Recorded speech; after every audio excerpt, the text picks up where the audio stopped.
From journalists to politicians, activists to celebrities, Time Magazine's 100 Most Influential People of the Year is a who's who in international culture. I'm Allison McGevna for Fox 411, and we're getting you all the dish from the big names.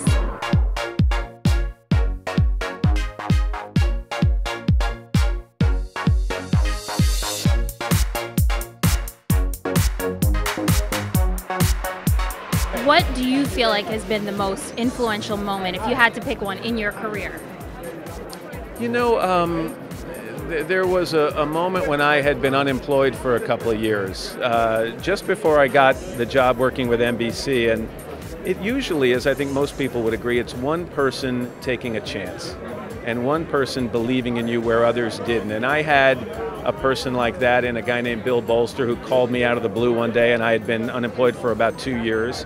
And I was at my wit's end, and he said, I saw a tape from a couple of years ago, and I like what I saw, come talk to me.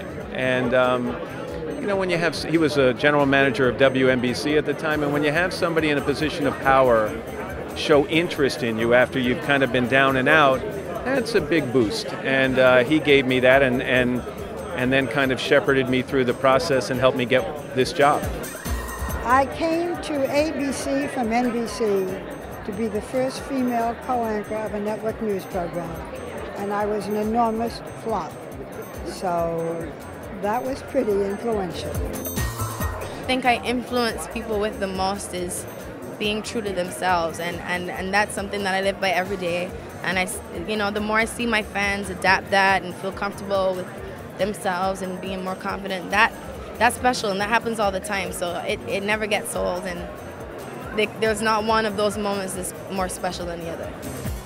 I think the most influential moment, if I could pick a single time period, was one of my earliest shows with Oprah, when I needed to talk about passing gas. I didn't know how to talk about it, and so I said, here's the data. We all pass gas about once every hour, which means I've already passed gas on the set. Our audience has passed gas. And I looked over at Oprah, and I wasn't sure what to say, and I said, and our host has passed gas. And she winked at me and smiled, and I knew that I was in the right place.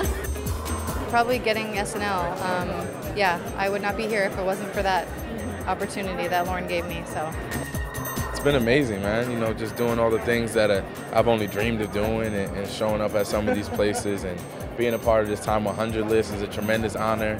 And I'm just excited to be here, man, along with everyone else.